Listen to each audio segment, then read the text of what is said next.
Hello friends, welcome to Vishnu IAS. ఈరోజుటి వీడియోలో మనం ఎకలాజికల్ సెన్సిటివ్ జోన్స్ అంటే ఏంటి, సుప్రీంకోర్టు జడ్జిమెంట్ ఈ ఎకలాజికల్ సెన్సిటివ్ జోన్స్ విషయంలో ఏమనిచ్చింది, అదేవిధంగా ఎలా రివైజ్ చేసింది, దాంతోపాటుగా procedure in the demarcation of the ecological sensitive zones ఏంటి, fourth one what are the protected areas. So ఈ అంశాలపైన మనం ఈ వీడియోలో డిస్కస్ చేద్దాం. అయితే ఈ రీసెంట్ టైంలో జస్ట్ ఎస్టర్డే సుప్రీంకోర్టు ఏం చెప్పిందంటే ఎకలాజికల్ సెన్సిటివ్ జోన్స్ అనేటువంటి విషయంలో నేషనల్ వైడ్గా ఒకే పాలసీ ఉండాల్సిన అవసరం లేదని చెప్పింది. అయితే జూన్ 2022లో ఒక జడ్జిమెంట్ ఇచ్చింది సుప్రీంకోర్టు. ఏమని అంటే national parks and other protected areas చుట్టూ యూనిఫామ్గా దేశవ్యాప్తంగా ఖచ్చితంగా 1 కిలోమీటర్ రేంజ్లో ఒక ఎకలాజికల్ సెన్సిటివ్ జోన్ ఉండి తీరాల్సిందని చెప్పేసి సుప్రీంకోర్టు జూన్ 2022లో జడ్జిమెంట్ ఇవ్వడం జరిగింది. ఈ జడ్జిమెంట్ పైన రకరకాల రాష్ట్రాలు, ముఖ్యంగా కేరళలో తీవ్ర స్థాయి ప్రొటెస్టులు జరిగినాయి. అయితే ఈ ప్రొటెస్ట్ జరగడం వల్ల కేరళ మరియు ఇతర ప్రభుత్వాలు సుప్రీంకోర్టులో ఒక రివ్యూ పిటిషన్ వేశాయి. సో ఈ కాంటెక్స్ట్లో మనం ఎకలాజికల్ సెన్సిటివ్ జోన్స్ అంటే ఏంటో తెలుసుకుందాం.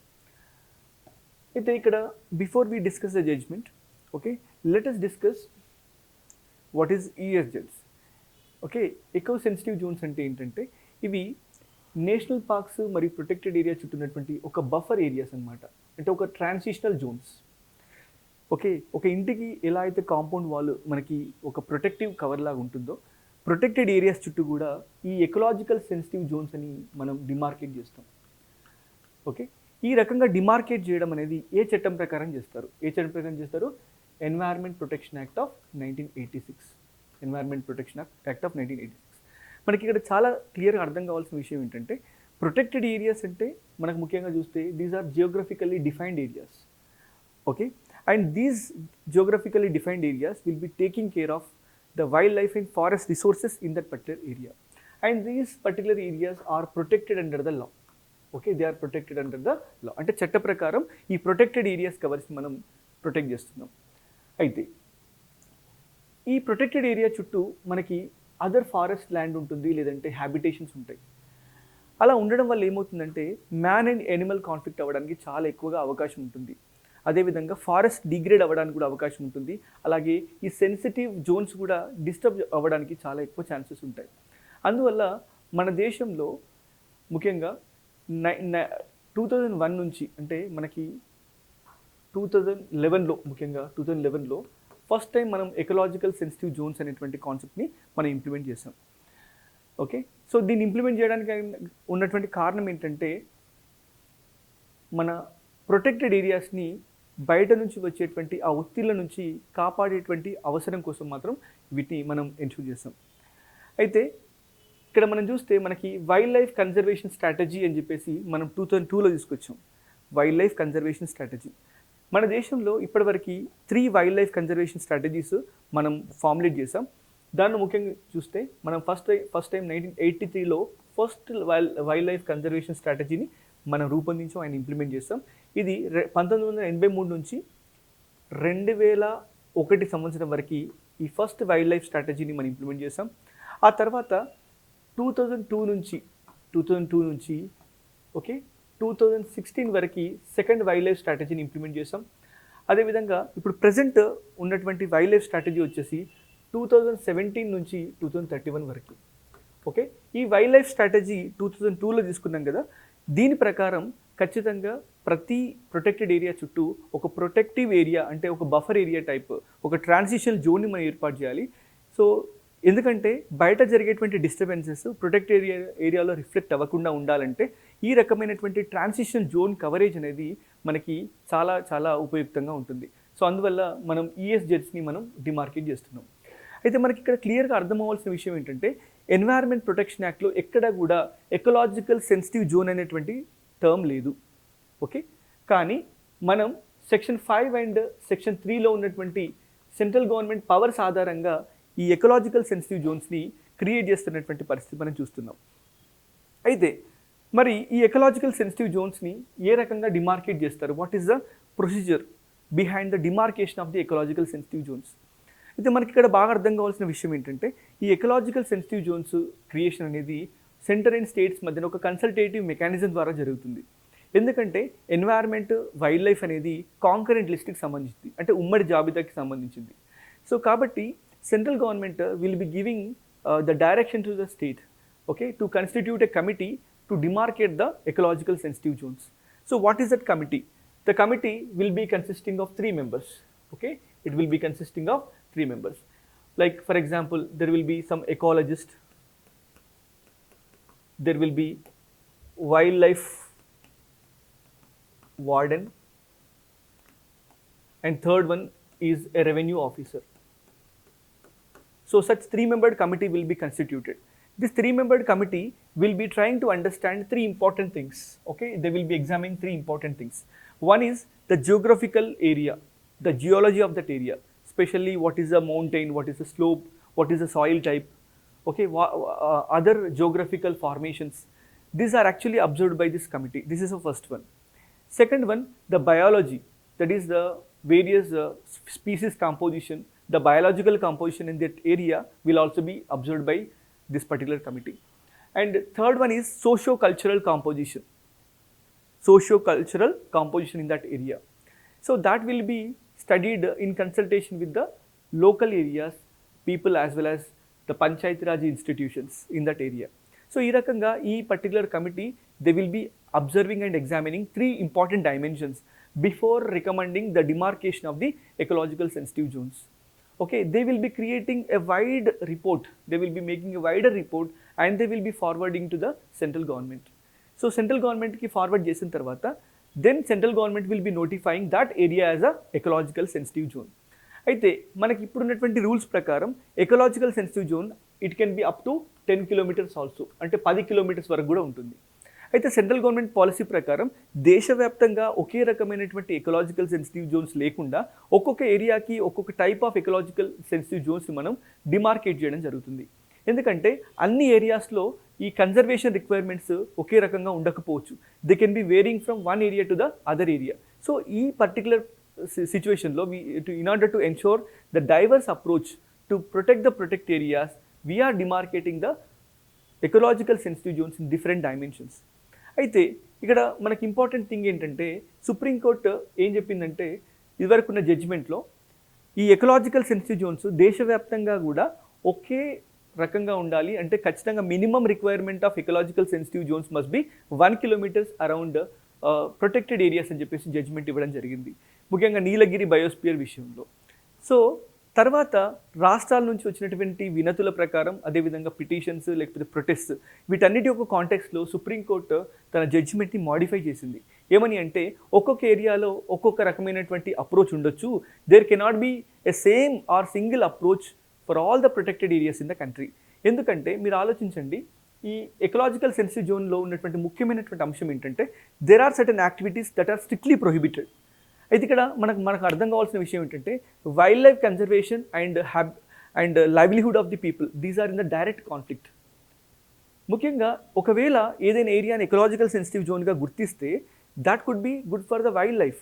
కానీ మనం చూస్తే ఇవన్నీ యాక్టివిటీస్ అన్నీ కూడా ప్రొహిబిట్ అవ్వడానికి ఎక్కువ అవకాశం ఉంది. చూడండి, కమర్షియల్ మైనింగ్ ప్రొహిబిట్ అవుతుంది, setting up of sawmills prohibit అవుతుంది, setting up of industries, commercial use of firewood, establishment of major hydroelectric projects, అదేవిధంగా use and production of any hazardous substances, undertaking activities related to tourism, national park area by any aircraft or hot air balloons, discharge of effluent. సరే, ఇవన్నీ ఒకవేళ మనం prohibit చేసినా, ముఖ్యంగా suppose ఒక person ఆ ఏరియాలో ఇల్లుని తన యొక్క హౌస్ని రీకన్స్ట్రక్ట్ చేయాలనుకున్నాడు అనుకోండి. Suppose if that habitation falls under the ecological sensitive zone, he cannot reconstruct his home. అంటే చూడండి, లైవ్లీహుడ్ అనేది చాలా చాలా సీరియస్గా ఇంపాక్ట్ అయ్యేటువంటి అవకాశం ఉంది. సో కాబట్టి సుప్రీంకోర్టు యొక్క జడ్జిమెంట్ చాలా వరకు రైతులకి, ఎవరైనా ఫారెస్ట్ పైన డిపెండ్ అవుతున్నటువంటి కమ్యూనిటీస్కి చాలా మేలు చేసే విధంగా ఉంటుంది. అయితే ఇక్కడ మరి రెగ్యులేట్ చేసేటువంటి యాక్టివిటీస్ ఇవన్నీ ఓకే. అంటే ఎకలాజికల్ సెన్సిటివ్ జోన్లో there are certain activities which are completely prohibited, which are completely hazardous to the environment and ecosystem. And second aspect చూస్తే these are the regulated aspects, ముఖ్యంగా felling of trees, establishment of hotels, drastic change of agricultural system, commercial use of natural water resources, erection of electric cables, fencing of premises of hotels and lodges, use of polythene bags, okay, widening of roads, movement of vehicular traffic, introduction of exotic species అంటే మనం బయట నుంచి తీసుకొచ్చి introduce చేసినటువంటి species which are not native to that area, air and vehicular pollution and sign boards and hoardings. So ఇవన్నీ కూడా regulated activities అనమాట. మరొక వైపు దీస్ ఆర్ పర్మిటెడ్ యాక్టివిటీస్, అంటే ఇప్పటి వరకు జరుగుతున్నటువంటి అగ్రికల్చర్ ఆపరేషన్స్ కానీ, హార్టికల్చరల్ ఆపరేషన్స్ కానీ, తర్వాత రెయిన్ వాటర్ హార్వెస్టింగ్ కానీ, organic farming, use of renewable energy, adoption of green technology, ఇవన్నీ కూడా పర్మిటెడ్ యాక్టివిటీస్. అయితే ఈ పర్టికులర్ ఎకలాజికల్ సెన్సిటివ్ జోన్స్ పైన ఇదివరకు చాలా తీవ్ర వివాదం జరిగింది. ముఖ్యంగా వివాదం యొక్క మనం ఆ డైమెన్షన్ చూస్తే వెస్టర్న్ ఘాట్స్ విషయంలో ఎకలాజికల్ సెన్సిటివ్ జోన్స్ని డిమార్కేట్ చేయడం కోసం ఫస్ట్ ఆఫ్ ఆల్ గాడ్గిల్ కమిటీని అపాయింట్ చేయడం జరిగింది ఇన్ 2011. గాడ్గిల్ కమిటీని అపాయింట్ చేసినప్పుడు గాడ్గిల్ కమిటీ ఏం చెప్పిందంటే మొత్తం వెస్టర్న్ ఘాట్స్ అన్నింటినీ కూడా ఎకలాజికల్ సెన్సిటివ్ జోన్ పరిధిలోకి తీసుకురావాలని చెప్పింది. అండ్ మోరోవర్ అంటే దానిలో కూడా 3 ఇంపార్టెంట్ గ్రేడ్స్ ఇంట్రడ్యూస్ చేయాలని చెప్పింది. ఒకటేమో ecological sensitive zone 1, ecological sensitive zone 2, okay, and ecological sensitive zone 3. ఈ రకంగా 3 ఇంపార్టెంట్ క్లాసిఫికేషన్స్ చేయాలని చెప్పేసి మాధవ్ గాడ్గిల్ కమిటీ చెప్పింది. కానీ ఈ రకమైన రికమెండేషన్స్ ఫాలో అవుతే అక్కడ ఉన్నటువంటి లోకల్ కమ్యూనిటీస్ యొక్క లైవ్లీహుడ్ పూర్తిగా దెబ్బతినేటువంటి ప్రమాదం ఉంది. అదేవిధంగా మైనింగ్, తర్వాత ముఖ్యంగా ఎలక్ట్రిక్ ప్లాంట్స్, ఇవన్నీ కూడా చాలా తీవ్రంగా డిస్టర్బ్ అయ్యేటువంటి అవకాశం ఉంది. సో అందువల్ల నెక్స్ట్ మనకి ఇంకో కమిటీని అపాయింట్ చేయడం జరిగింది. ఆ కమిటీ ఏంటంటే కస్తూరి రంగన్ కమిటీ. ఓకే, ఈ కస్తూరి రంగన్ కమిటీ కేవలం ఒక పర్టికులర్ పర్సెంటేజ్ అంటే దాదాపుగా ఒక 30 to 33% ఏరియాని మాత్రమే ఎకలాజికల్ సెన్సిటివ్ జోన్స్లోకి తీసుకురావాలి, మిగతా ఏరియానంతా కూడా డెవలప్మెంటల్ యాక్టివిటీస్కి ఫ్రీగా వదిలిపెట్టాలని చెప్పేసి ఈ కస్తూరి రంగన్ కమిటీ చెప్పింది. సో ఈ రకంగా ఎకలాజికల్ సెన్సిటివ్ జోన్స్ అనేవి ఎప్పుడు కూడా ఏదో రకమైనటువంటి వివాదంలోనే ఉన్నాయి. అయితే ఈ ఎకలాజికల్ సెన్సిటివ్ జోన్ యొక్క ముఖ్యమైన ఉద్దేశం ఏంటి? ఒకటేమో వైల్డ్ లైఫ్ని ప్రొటెక్ట్ చేయడం, తర్వాత హ్యూమన్ హ్యాబిటేషన్స్ మరియు హ్యూమన్ యాక్టివిటీస్ ద్వారా ఈ ఫారెస్ట్ మరియు వైల్డ్ లైఫ్ పైన డిస్టర్బెన్సెస్ని రెడ్యూస్ చేయడం. ఓకే, కానీ ఈ పర్టికులర్ చర్యల వల్ల లోకల్ కమ్యూనిటీస్ యొక్క లైవ్లీహుడ్ యాక్టివిటీస్ అనేది చాలా తీవ్రంగా విఘాతానికి లోనవుతున్నాయి. అయితే ఇక్కడ మరొక చర్చ ఇక్కడ మనం ప్రధానంగా ప్రస్తావించాల్సింది ఏంటంటే మనకు 2 ఇంపార్టెంట్ చట్టాలు ఉన్నాయి. ఒకటేమో ఫారెస్ట్ రైట్స్ యాక్ట్, రెండవదేమో PESA act, Panchayat extension to schedule areas act. అయితే దేశంలో మనకి పర్యావరణ చట్టాలు ఉన్నాయి, ముఖ్యంగా వైల్డ్ లైఫ్ ప్రొటెక్షన్ యాక్ట్ ఉంది, అదేవిధంగా ఎన్వైర్న్మెంట్ ప్రొటెక్షన్ యాక్ట్ ఉంది. ఓకే, ఈ 2 చట్టాలు. మరొక వైపు ఈ లోకల్ కమ్యూనిటీస్ని ఎంపవర్ చేసే చట్టాలైనటువంటి ఫారెస్ట్ రైట్ యాక్ట్ ఉంది, అదేవిధంగా పెసా యాక్ట్ ఉంది. అయితే చాలా ఇంపార్టెంట్ విషయం ఏంటంటే ఇక్కడ లోకల్ కమ్యూనిటీస్ని మనం ఎంపవర్ చేయడానికి ఈ 2 చట్టాలు చేసినప్పటికీ కూడా మనం వైల్డ్ లైఫ్ ప్రొటెక్షన్ యాక్ట్లో మరియు ఎన్వైర్న్మెంట్ ప్రొటెక్షన్ యాక్ట్లో సరైనటువంటి సవరణలు చేయలేదు. We did not make the suitable amendments to empower the local communities. అంటే ఎప్పటికైనా ఈ కన్జర్వేషన్ చట్టాలకి మరియు ఈ రైట్స్ యాక్ట్స్కి రెండింటి మధ్యన ఎప్పుడు కూడా ఘర్షణ ఉండడానికి అవకాశం మనకి క్లియర్గా కనిపిస్తుంది. So this could be the area of reform in the laws of the country. తర్వాత ఈ కాంటెక్స్లో మనం వైల్డ్ లైఫ్ యాక్షన్ ప్లాన్ మనం 2017 to 2031 తీసుకుంటే ఈ పర్టికులర్ స్ట్రాటజీ ఏంటంటే దేశంలో ఉన్నటువంటి ప్రొటెక్టెడ్ ఏరియాస్ మరియు వైల్డ్ లైఫ్లో ఉన్నటువంటి కన్జర్వేషన్ మెథడ్స్ అనేటివి గ్లోబల్ వార్మింగ్ అండ్ క్లైమేట్ చేంజ్ను దృష్టిలో పెట్టుకొని మనం స్పీడప్ చేయాలి, అదేవిధంగా టెక్నాలజీ ద్వారా మనం వైల్డ్ లైఫ్ కన్జర్వేషన్ చేయాలని చెప్పేసి ఈ 2017-2031 ఈ వైల్డ్ లైఫ్ యాక్షన్ ప్లాన్ చెప్తుంది. సో దీని ప్రకారం టెక్నాలజీ యూఏవీస్ వాడాలి, తర్వాత ల్యాండ్ యూస్ చేంజెస్ని మనం రెగ్యులేట్ చేయాలి, తర్వాత ఫారెస్ట్ రైట్స్ యాక్ట్ని మనం ప్రాపర్గా ఇంప్లిమెంట్ చేయాలి, రేషనలైజ్ ద బౌండరీస్ అంటే మనం ముఖ్యంగా ప్రొటెక్టెడ్ ఏరియాస్ యొక్క బౌండరీస్ని మనం ప్రాపర్గా డిఫైన్ చేయాలి, empower the forest officers and wild life crime control bureau. So వీటిని స్ట్రెంథెన్ చేయడం ద్వారా మనం వైల్డ్ లైఫ్ పైన జరిగేటువంటి పోచింగ్ని మరియు మిగతా అంశాలని మనం ప్రొటెక్ట్ చేయడానికి అవకాశం ఉంది. సో ఇలాంటి ఇంపార్టెంట్ థింగ్స్ మనకు wild life action plan of 2017 to 2031లో మనకు క్లియర్గా కనిపిస్తుంది. ఈ కాంటెక్స్ట్లో మనం ప్రొటెక్టెడ్ ఏరియాస్ గురించి మనం బ్రీఫ్గా తెలుసుకుంటే మనకి ప్రొటెక్టెడ్ ఏరియాస్ మనకు జనరల్గా ఒక రకంగా చెప్పాలంటే these are the methods of in situ wild life conservation. What is that? In situ అంటే మనకు వైల్డ్ లైఫ్ కన్జర్వేషన్ మనం తీసుకుంటే ఇది 2 రకాలుగా కనిపిస్తుంది. ఒకటేమో ఇన్సైటు కన్జర్వేషన్, రెండవదేమో ఎక్సైటు కన్జర్వేషన్. ఈ ప్రొటెక్టెడ్ ఏరియా అప్రోచ్ అనేది ఎలాంటి కన్జర్వేషన్? In situ conservation. మనకి 5 టైప్స్ ఆఫ్ ప్రొటెక్టెడ్ ఏరియాస్ ఉంటాయి. ఓకే, ఒకటేమో నేషనల్ పార్క్స్, రెండవదేమో వైల్డ్ లైఫ్ శాంక్చురీ, మూడవదేమో బయోస్పియర్ రిజర్వ్, అండ్ నాలుగోదేమో కమ్యూనిటీ రిజర్వ్, అండ్ ఐదవదేమో conservation reserve, conservative reserve. Okay, ఈ రకంగా మనకు 5 టైప్స్ ఆఫ్ ప్రొటెక్టెడ్ ఏరియాస్ ఉన్నాయి. Okay, right. ఈ 5 రకాల ప్రొటెక్టెడ్ ఏరియాస్ని మనం ఏ చట్టం ద్వారా మనం ప్రొటెక్ట్ చేస్తున్నామంటే wild life protection act. What is that? Wild life protection act.